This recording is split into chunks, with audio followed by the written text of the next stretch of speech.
Hello dear students, Assalamu alaikum. Welcome back to Abby Rubel's English Care. I'm Mohammad Rubel Hussain, BA Honours, MA English, Assistant Teacher English, South Asia High School, Chattogram. Dear students, hope you are fine. I'm fine too. Our today's topic is narration. Dear students, তোমরা যারা narration কে ভয় পাও, narration নিয়ে অনেক প্রবলেমে আছো, তাদের জন্য ভিডিওটি তৈরি করেছি আমি। এই ভিডিওটি তৈরি করার আগে আমি অনেক স্টাডি করেছি এবং অনেক সহজেই ভিডিওটি তৈরি করেছি এবং এই ভিডিওটিতে ন্যারেশন অনেক সহজভাবে উপস্থাপন করা হয়েছে। তোমরা ভিডিওটি শেষ পর্যন্ত দেখলে ইনশাআল্লাহ তোমরা ন্যারেশন করতে পারবা। এই ভিডিওটিতে আমি মাত্র 6টি রুলস দিয়েছি। এই 6টি রুলস করলেই তোমরা ন্যারেশন করতে পারবা। সো যেহেতু মাত্র 6টি রুলস খুব সহজেই করা যাবে, কাজেই তোমরা ভিডিওটি শেষ পর্যন্ত দেখবা এবং ইনশাআল্লাহ তোমাদের সকল প্রবলেম দূর করতে পারবা। So let's start our topic.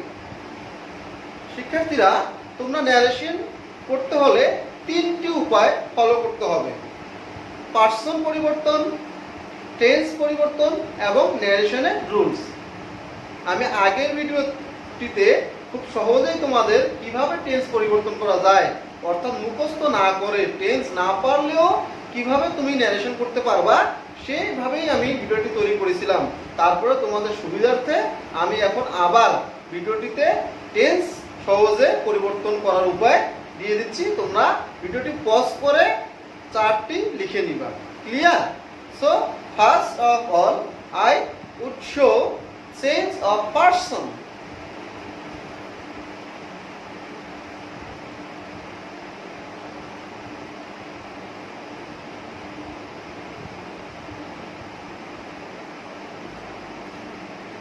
আমরা প্রথমে পার্সন পরিবর্তন করব। আমরা পার্সন পরিবর্তন এর নিয়ম 3টি, আমি জাস্ট 2টি নিয়ম দেখাবো এবং একটি নিয়ম মুখে মুখে বলবো। যেহেতু থার্ড পার্সনের কোনো পরিবর্তন হয় না, সেজন্য আমরা ওটা করার দরকার নেই। আমরা এখন করব পার্সন কিভাবে পরিবর্তন করা যায়। রুল 1,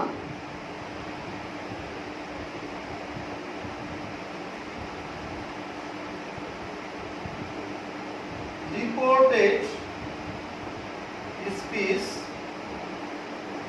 এর অন্তর্গত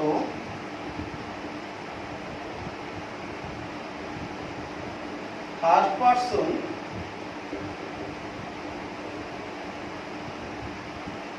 রিপোর্টিং ভার্বের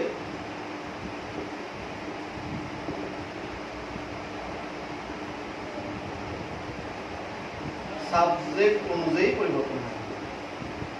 সাবজেক্ট অনুযায়ী পরিবর্তন হয়। আমি কি লিখেছি? রিপোর্টেড স্পিচ এর অন্তর্গত ফার্স্ট পার্সন রিপোর্টিং ভার্বের সাবজেক্ট অনুযায়ী পরিবর্তন হয়। যারা আগের ভিডিওটি দেখেছো তারা অবশ্যই চিনো কোনটি রিপোর্টেড স্পিচ, কোনটি রিপোর্টিং ভার্ব। আর যারা ভিডিওটি দেখোনি তাদের সুবিধার্থে আমি আবারও দিচ্ছি কোনটি রিপোর্টেড স্পিচ এবং কোনটি reporting verb. Clear? Rahat said to Kabir, I will play cricket. আমরা জানি এটিকে বলা হয় রিপোর্টেড স্পিচ এবং এটি রিপোর্টিং ভার্ব। আমরা লক্ষ্য করি I ফার্স্ট পার্সন, আই কোন person? I first person. First person বিধায় চেঞ্জ হবে সাবজেক্ট অনুযায়ী। আমার বলা আছে রিপোর্টেড স্পিচের অন্তর্গত ফার্স্ট পার্সন সাবজেক্ট অনুযায়ী পরিবর্তন হবে। ক্লিয়ার? আমি আবার বলি, এখানে আমি, অর্থাৎ আমি মিন্স যে বলতেছে সে, তাহলে যদি আমি বা আমরা থাকে, যে বা যারা বলতেছে তারাই হচ্ছে বলতেছে তারা। অর্থাৎ আমি লিখবো, ইনডাইরেক্টলি লিখতে পারি রাহাত told কবির, told কেন আসলো এটা আমার জানার দরকার নেই, আমরা পরবর্তী রুলসে জানবো। দ্যাট আই কে রাহাত, তাহলে আমরা লিখবো হি।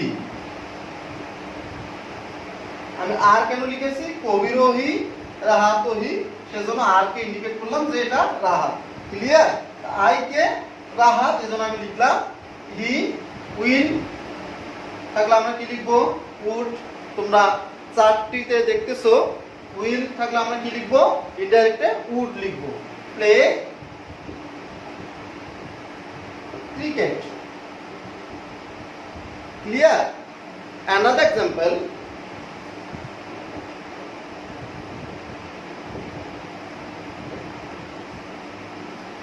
দেখো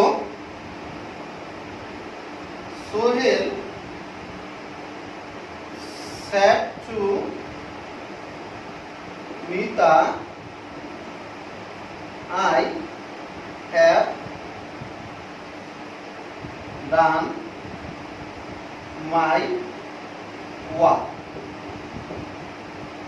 তোমরা দেখো কি বলেছে, Sohel said to Mita, I have done my work. তাহলে কে কাজ করেছে, সোহেল। কার কাজ বলছে, আমার, অর্থাৎ সোহেল তার কাজ করেছে। কে করেছে, সোহেল তার কাজ করেছে। আমরা লিখতে পারি Sohel told Mita that I কে সোহেল, তাহলে হি সাথে হ্যাভ থাকলে ইনডাইরেক্টলি কি হবে, হ্যাড। হ্যাড ডান, তার কাজ আমার, অর্থাৎ সোহেলের কাজ, হিজ ওয়ার্ক। ডান হিজ ওয়ার্ক। ক্লিয়ার? আমরা প্রথম সেন্টেন্সে দেখি I will play cricket. Rahat বলছে আমি ক্রিকেট খেলবো, তাহলে কে ক্রিকেট খেলবে, রাহাত। হি, আমরা কি লিখবো, হি। সেকেন্ড সেন্টেন্সে সোহেল বলছে আমি আমার কাজ করেছি, আমরা কি বলবো, সোহেল তার কাজ করেছে, অর্থাৎ সোহেল হিজ ওয়ার্ক, তার কাজ করেছে। এটা হচ্ছে আমাদের ফার্স্ট পারসন চেঞ্জ হয়ে গেছে। এখন second person change. Clear? Wait and C.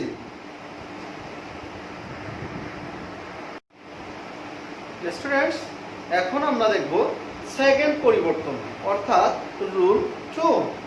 আমরা এখন শিখব রুল 2। তোমরা দেখো রিপোর্টেড স্পিচ এর অন্তর্গত সেকেন্ড পারসন রিপোর্টিং ভার্ব এর অবজেক্ট অনুযায়ী পরিবর্তন হবে। অর্থাৎ ফার্স্ট পারসন পরিবর্তন হয়েছিল সাবজেক্ট অনুযায়ী এবং সেকেন্ড পারসন পরিবর্তন হবে অবজেক্ট অনুযায়ী। ক্লিয়ার? তোমরা দেখো আমি এক্সাম্পল দিচ্ছি।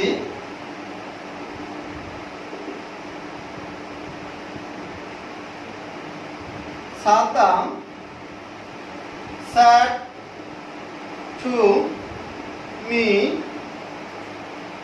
you have played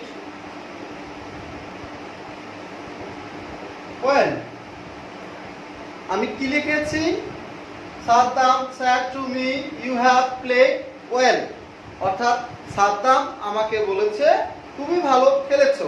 তাহলে ইউ সেকেন্ড পারসন, এজন্য অবজেক্ট কে ধরবে, ইউ কাকে, অর্থাৎ অবজেক্ট অনুযায়ী পরিবর্তন হবে।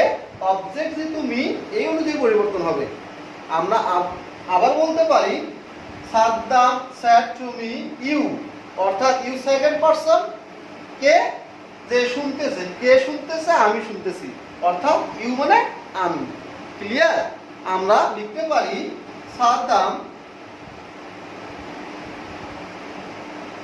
told me that, that কেন আসলো, told কেন আসলো, এগুলো আমরা জাস্ট একটু পরে জানতে পারবো।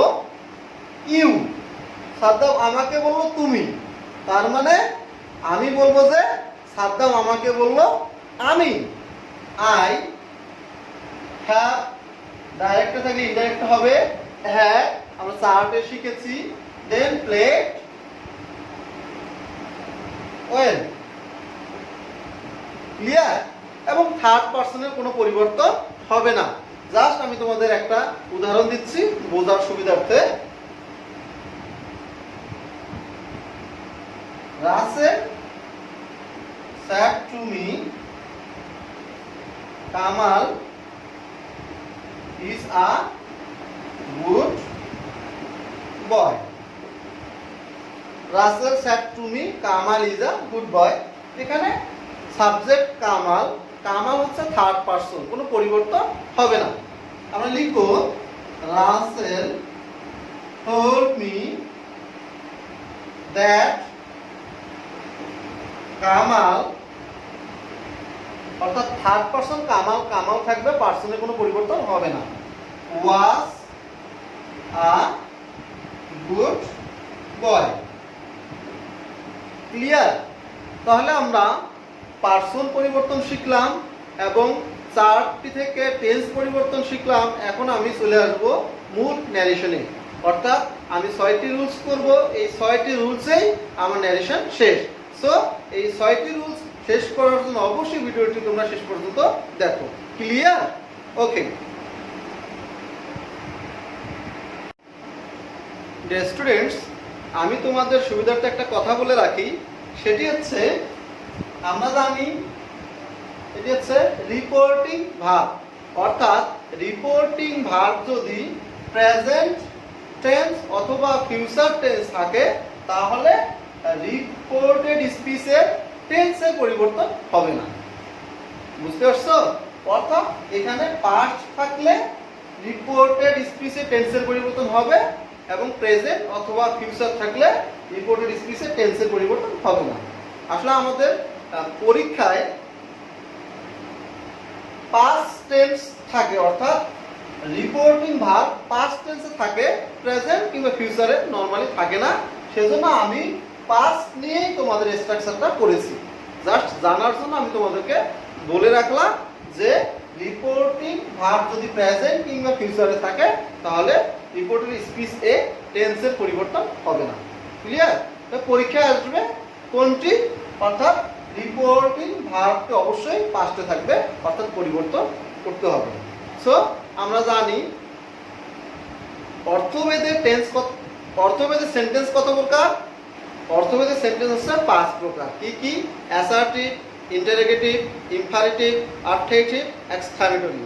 এই 5টি সেন্টেন্সের 5টি রুলস এবং একটি এক্সট্রা রুলস, সেটা হচ্ছে ইম্পারেটিভ সেন্টেন্সের। অর্থাৎ 6টি রুলস আমি এখন দেখাবো এবং 6টি রুলসের মধ্যে তোমাদের ন্যারেশন শেষ হয়ে যাবে ইনশাআল্লাহ। সো প্রথম রুলস, সাবজেক্ট প্লাস স্যাড অথবা টোল্ড প্লাস অবজেক্ট। আমরা কোন সেন্টেন্স করতেছি? আমরা অ্যাসার্টিভ সেন্টেন্স করছি। অর্থাৎ অ্যাসার্টিভ সেন্টেন্স আমরা কিভাবে জানবো? অ্যাসার্টিভ সেন্টেন্স জানার সহজ উপায় আছে, অ্যাসার্টিভ সেন্টেন্সের সাবজেক্ট শুরুতে থাকবে। ক্লিয়ার? তাহলে অ্যাসার্টিভ সেন্টেন্সের ন্যারেশন কিভাবে হবে? প্রথমে সাবজেক্ট, অর্থাৎ রিপোর্টিং ভার্বের সাবজেক্ট, দেন স্যাড অথবা টোল্ড প্লাস অবজেক্ট। অর্থাৎ আমরা যদি অবজেক্ট লিখি আমাদের অবশ্যই টোল্ড লিখতে হবে, আর যদি আমরা অবজেক্ট না লিখি তাহলে কি লিখতে হবে? আমাদের স্যাড লিখতে হবে। ক্লিয়ার? দেন এখানে একটি আমরা কমা অবশ্যই পাবো, কমা এর পরিবর্তে আমরা লিখবো দ্যাট। আমি একটু আগে বলেছিলাম যে আমরা দ্যাট কেন আসলো সেটা পরবর্তীতে জানতে পারবো। তাহলে দ্যাট কেন এসেছে? কমা এর পরিবর্তে।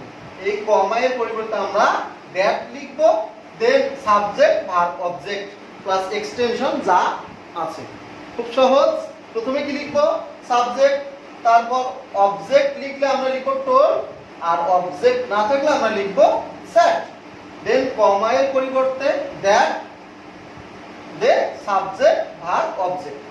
আমি एग्जांपल দেখো, ডাইরেক্টেশন Arif said to Rina I have read a book। আমরা ইনডাইরেক্ট করলে আমরা লিখব আরিফ। আমরা এখানে said লিখতে পারবো না কারণ এখানে আমাদের অবজেক্ট আছে। আমরা লিখব told। আরিফ told রিনা, কমা এর পরিবর্তে লিখব আমরা that। Arif told Rina that I K Arif, he। আমরা যদি have থাকলে কি লিখব? had read a book. আমাদের ন্যারেশন হয়ে গেল। ক্লিয়ার? আমরা আরেকটু উদাহরণ দিব। Mina said to me, you are a good boy. এটি আমাদের অ্যাসার্টিভ সেন্টেন্স, কারণ সাবজেক্ট শুরুতে আছে। আমরা লিখবো ইনডাইরেক্টে মিনা told me, আমরা কি লিখবো? কমা এর পরিবর্তে কি লিখবো? দ্যাট লিখবো। দ্যাট ইউ, মিনা আমাকে বলছে তুমি, তাহলে ইউ কে? আমি। আই, আমরা জানি আর থাকলে কি লিখবো? ওয়াজ অথবা ওয়ার। তাহলে এখানে আমরা লিখবো ওয়াজ, যেহেতু singular. Was a good boy. Clear? Students, আমরা সহজেই করে ফেললাম ডাইরেক্ট টু ইনডাইরেক্ট, অর্থাৎ এটি ডাইরেক্ট ন্যারেশন, এটি ইনডাইরেক্ট। এটি ডাইরেক্ট এবং এটি ইনডাইরেক্ট। তো সহজেই বুঝে গেছো আলিফ স্যার। আমরা এখন একটু ক্লিয়ার করে বলি। Alif said to Rina, I have read a book. Alif said to Rina, I have read a book. আমরা লিখবো আলিফ টোল্ড রিনা। টোল্ড কেন লিখবো? কারণ এখানে অবজেক্ট আছে। দ্যাট হি, অর্থাৎ আই থেকে আলিফ, হি এবং হ্যাভ থাকলে আমরা কি লিখবো? Have. He have read a book. So এখন আমরা শিখবো অ্যাসার্টিভ সেন্টেন্স শিখে ফেলছি, এখন আমরা শিখবো interrogative sentence. Clear? Okay dear students, এখন আমরা সেকেন্ড রুল শিখবো, অর্থাৎ ইন্টারোগেটিভ সেন্টেন্স। আমরা ইন্টারোগেটিভ সেন্টেন্সে দেখব স্ট্রাকচারে কি লিখেছি? Subject plus ask. এখানে ইনকোয়ার্ড লেখা যায়, জাস্ট আমি সুবিধার্থে একটি লিখেছি। Subject plus ask, then object. এখানে আমরা লিখব কমা এর পরিবর্তে ইফ অথবা WH ওয়ার্ড, দেন সাবজেক্ট বা এক্সটেনশন। সাবজেক্ট বা অবজেক্ট প্লাস এক্সটেনশন। তাহলে আমাদের ডিফারেন্সটা হচ্ছে এখানে আমরা কি লিখব? আস্ক, এবং এখানে আমরা লিখব ইফ অথবা WH ওয়ার্ড। ক্লিয়ার? আমি কি বলেছি? Subject ask. আমরা আস্ক কেন লিখব? কারণ এখানে আমি কোনো কিছু জিজ্ঞেস করেছি, সেজন্য আমি কি লিখব? আস্ক লিখব। এবং আরেকটা বিষয় হচ্ছে আমাদের ইফ অথবা WH ওয়ার্ড। এখানে ইফ এবং WH ওয়ার্ডটি তোমাদের জন্য খুবই গুরুত্বপূর্ণ, কারণ ইফ এবং WH ওয়ার্ড কখন বসবে? যদি WH ওয়ার্ড থাকে, অর্থাৎ হু, হুম, হুইজ, হোয়াট, হাউ, এগুলো যদি থাকে তাহলে আমরা এই WH ওয়ার্ডগুলো লিখবো। আর এগুলো না থাকলে, অর্থাৎ ইয়েস নো কোয়েশ্চেন থাকলে আমরা কি লিখবো? ইফ লিখবো। ক্লিয়ার? আমি নেক্সট উদাহরণে যাচ্ছি। সোহাগ said to Veena, where are you going? এটি একটি নিশ্চিত কোয়েশ্চেন, কারণ আমাদের এখানে কোয়েশ্চেন মার্ক আছে। আমি ইনডাইরেক্টলি লিখবো সোহাগ জিজ্ঞেস করেছে, আস্কড বিনা। আমি এখানে কি লিখবো? Yes no question or WH question. আমরা সহজেই দেখতে পাচ্ছি এখানে WH ওয়ার্ড আছে। এই WH ওয়ার্ডের জন্য আমরা কি লিখবো? WH ওয়ার্ডকে আমরা লিখে ফেলবো। where, দেন আর থেকে আমরা জানি where অথবা was। আমি কি লিখবো? where। আর এখানে তার আগে খেয়াল করব সাবজেক্ট ভার্ব অবজেক্ট। আমি কি লিখেছি? Subject verb object extension. আমরা তাহলে লিখবো where are you going? where ইউটাকে বিনা, তাহলে she was going। ক্লিয়ার? আমি আবার বলছি সোহাগ asked বিনা, WH কোয়েশ্চেনে কারণ WH কোয়েশ্চেন লিখেছি, তারপর আমরা লিখবো সাবজেক্ট ভার্ব এক্সটেনশন অথবা subject verb object extension. Object থাকলে আমরা অবজেক্ট লিখবো, না থাকলে লিখবো না। where ইউকে বিনা, তাহলে she আর was going। আমাদের খেয়াল রাখতে হবে ইন্টারোগেটিভ কোয়েশ্চেন হলে আমাদের লিখতে হবে সাবজেক্ট ভার্ব অবজেক্ট। ক্লিয়ার? আমি আরেকটি কোয়েশ্চেন করছি, অর্থাৎ মিলন said to me, have you completed the work? অর্থাৎ মিলন আমাকে বলছে তুমি কি কাজটি করেছো? তোমরা খেয়াল করো, মিলন said to me, আমি ইনডাইরেক্টলি লিখব মিলন asked me। আমি কেন asked লিখব? কারণ মিলন আমাকে কি করেছে? কোয়েশ্চেন করেছে। তাহলে লিখব মিলন asked me। আমাদের এখানে WH ওয়ার্ড আছে? আমাদের কোনো WH ওয়ার্ড নেই। এখানে কোনো WH ওয়ার্ড না থাকার কারণে আমরা কি লিখব? if you কে me অর্থাৎ আমি, তাহলে লিখব I have থাকলে আমরা কি লিখব? had। আমরা এটা কোথায় পেয়েছি? সার্ডে পেয়েছি। have থাকলে had লিখব। they completed the work, completed the work। Clear? আমরা দুটি সেন্টেন্স করেছি, একটি হচ্ছে WH কোয়েশ্চেন এবং একটি হচ্ছে ইয়েস নো কোয়েশ্চেন। অর্থাৎ WH ওয়ার্ড থাকলে আমরা WH ওয়ার্ড লিখব, আর WH ওয়ার্ড না থাকলে আমরা কি লিখব? ইফ লিখব। আশা করি তোমরা বুঝতে পারছো। নেক্সট সেন্টেন্স আমরা অবজেক্টিভ সেন্টেন্স, অর্থাৎ আমরা ইম্পারেটিভ সেন্টেন্সটি শেষে করব, কারণ এটির দুটি রুলস। আমরা অবজেক্টিভ, এক্সক্লেমেটরি, তারপর আমরা কি করব? Imperative sentence. Clear? So wait and see. Students, এখন আমরা জানবো অবজেক্টিভ সেন্টেন্স, অর্থাৎ অবজেক্টিভ সেন্টেন্সের স্ট্রাকচার কিংবা ন্যারেশন কিভাবে করব এখন আমরা জানব। দেখো তোমরা, সাবজেক্ট আমরা জানি অলওয়েজ সাবজেক্ট আসবে উইস্ট অথবা প্রেড। আমরা এখানে উইস্ট লিখতে পারি এবং প্রেড লিখতে পারি, তবে আধুনিক ইংলিশে সব জায়গায় উইস্ট লেখা যাবে। ঠিক আছে?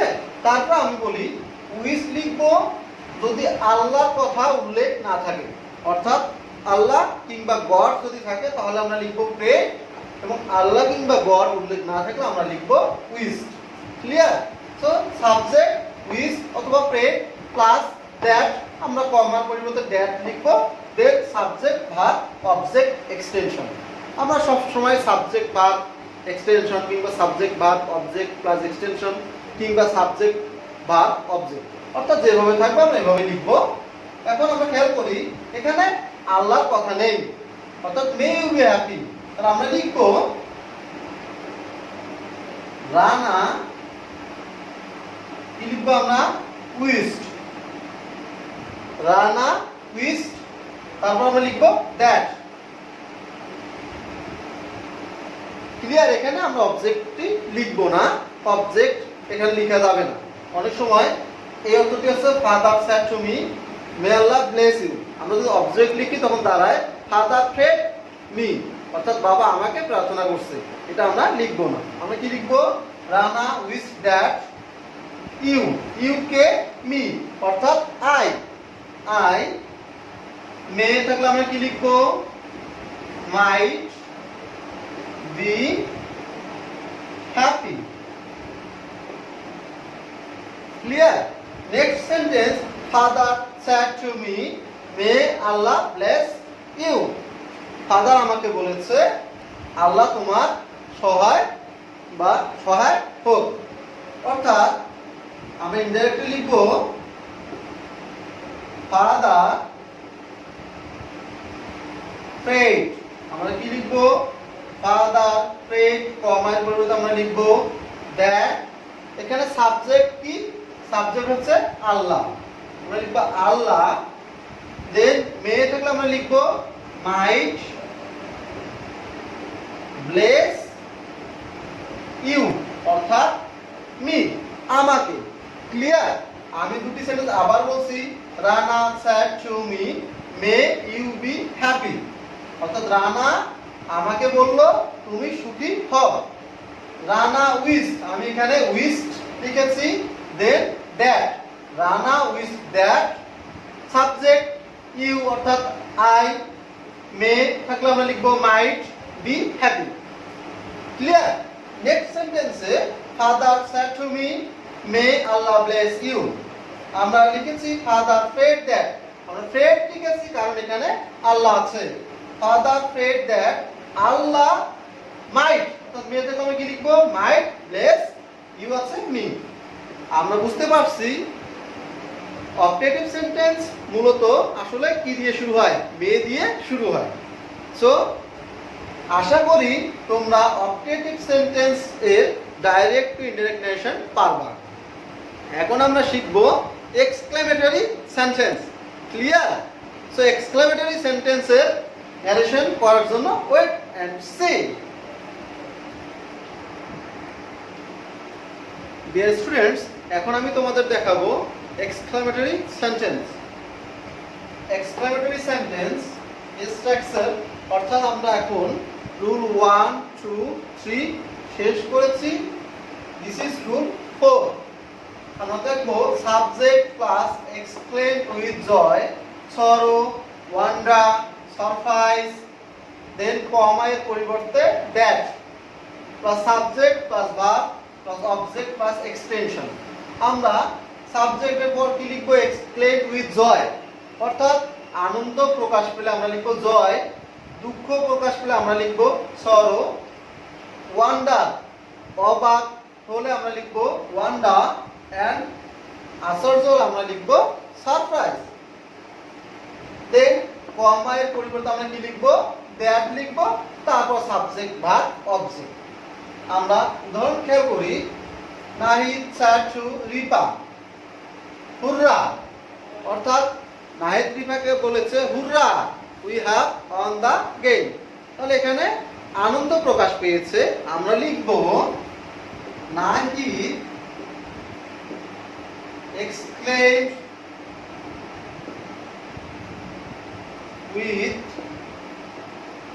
joy that, আমরা কি লিখবো exclaimed with joy that we, অর্থাৎ নাহিদ বলছে আমরা লিখবো কি তারা, they had, তাহলে আমরা জানি কি হবে had on the game। Clear? আমি কি লিখেছি নাহিদ এখানে যেহেতু আনন্দ প্রকাশ পেয়েছে এজন্য লিখেছি explain with Joy, then comma এর পরিবর্তে লিখেছি দ্যাট, তারপর subject verb object extension. Clear?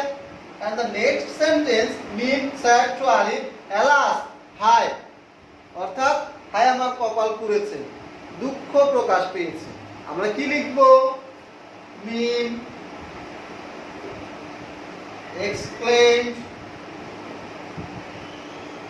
with sorrow that, আইটাকে মিম, অর্থাৎ she was undone।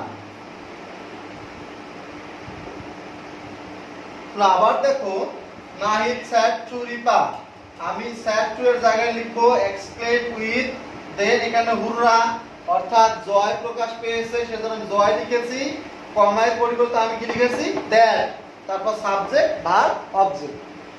Next sentence Mim explain with sorrow, আমি সরো কেন লিখেছি কারণ এখানে এলাস অর্থাৎ দুঃখ প্রকাশ পেয়েছে, দেন কমা এর পরিবর্তে আমি কি লিখেছি that, subject verb object. Clear? এখন আমরা করব ইমপারেটিভ সেন্টেন্স। শেষ তাহলে আমাদের কয়টি সেন্টেন্স হয়ে গেছে অলরেডি 4টি সেন্টেন্স শেষ এবং last one is imperative sentence. Okay students, এখন আমরা দেখব ইমপারেটিভ সেন্টেন্স এর structure. So structure subject plus requested, order অথবা অ্যাডভাইস অথবা কমান্ডেড অথবা টোল্ড, অর্থাৎ আমরা রিকোয়েস্টেড লিখবো অনুরোধ বুঝালে, অর্ডার বুঝাবো, অর্ডার লিখবো আদেশ বুঝালে, অ্যাডভাইস লিখবো উপদেশ বুঝালে, কমান্ডেড লিখবো আমরা সামরিক আদেশের ক্ষেত্রে, এবং কোনো কিছু না বুঝালে আমরা লিখবো টোল্ড।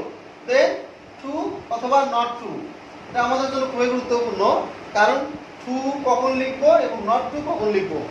আমরা নেগেটিভ সেন্টেন্সের ক্ষেত্রে লিখবো নট ট্রু, এবং অ্যাফার্মেটিভ সেন্টেন্সের ক্ষেত্রে লিখবো ট্রু, প্লাস ভার্ব থেকে আমরা শেষ পর্যন্ত লিখবো। Clear?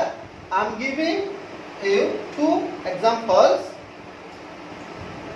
Rina said to Kader, give me a pen.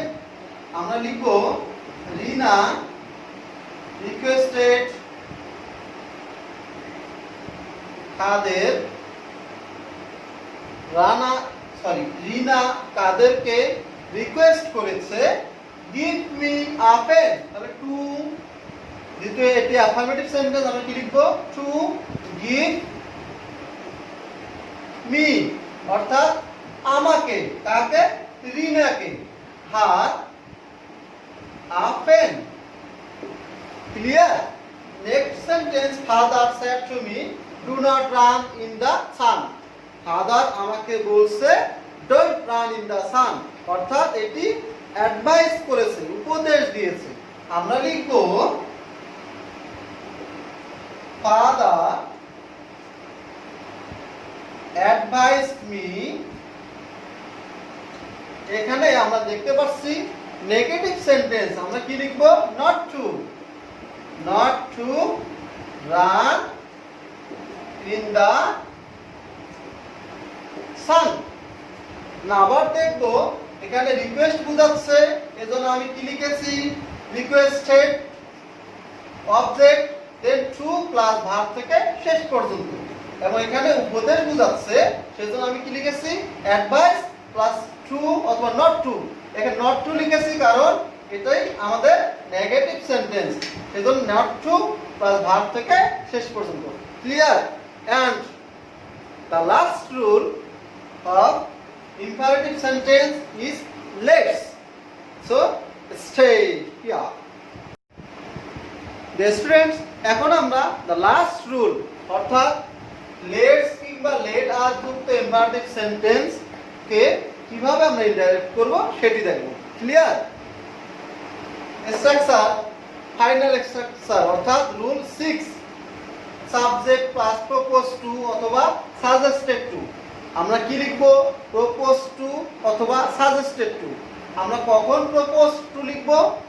যখন আমাদের সমবয়সীদের মধ্যে হবে তখন আমরা লিখবো প্রপোজ টু, এবং যখন আমাদের সিনিয়র অর্থাৎ আমাদের father, mother, teacher and the seniors আমাদের পরামর্শ দিবে তখন আমরা কি লিখবো সাজেস্টেড। তারপর আমরা লিখবো অবজেক্ট প্লাস কমা এর পরিবর্তে that plus subject plus should. আমাদের মনে রাখতে হবে লেটস যুক্ত সেন্টেন্সে অবশ্যই আমাদেরকে লিখতে হবে শুড লিখতে হবে, then verb one plus object plus extension. Clear? আমি উদাহরণে যাচ্ছি। Rana said to me let's go for a walk। Rana যেহেতু আমার ফ্রেন্ড কিংবা আমার সমবয়সী, তাহলে আমি লিখবো রানা প্রপোজ। আমি কি লিখবো রানা proposed to me, কমার পরিবর্তে কি লিখবো আমরা that। তারপর আমরা লিখবো সাবজেক্ট কে লেটস। আমরা সাবজেক্ট কি লিখবো? আমরা লিখবো উই। আমরা উই কেন লিখবো? কারণ রানা আমাকে বলছে চলো আমরা হাঁটি, so we plus should go for a walk।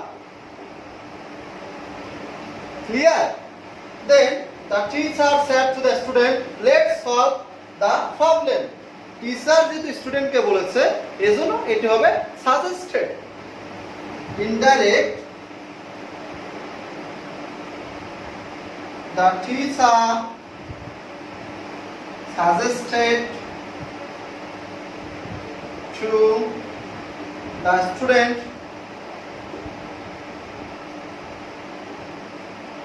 that এখানে টিচার এন্ড স্টুডেন্ট, এজন্য আমরা লিখব দে।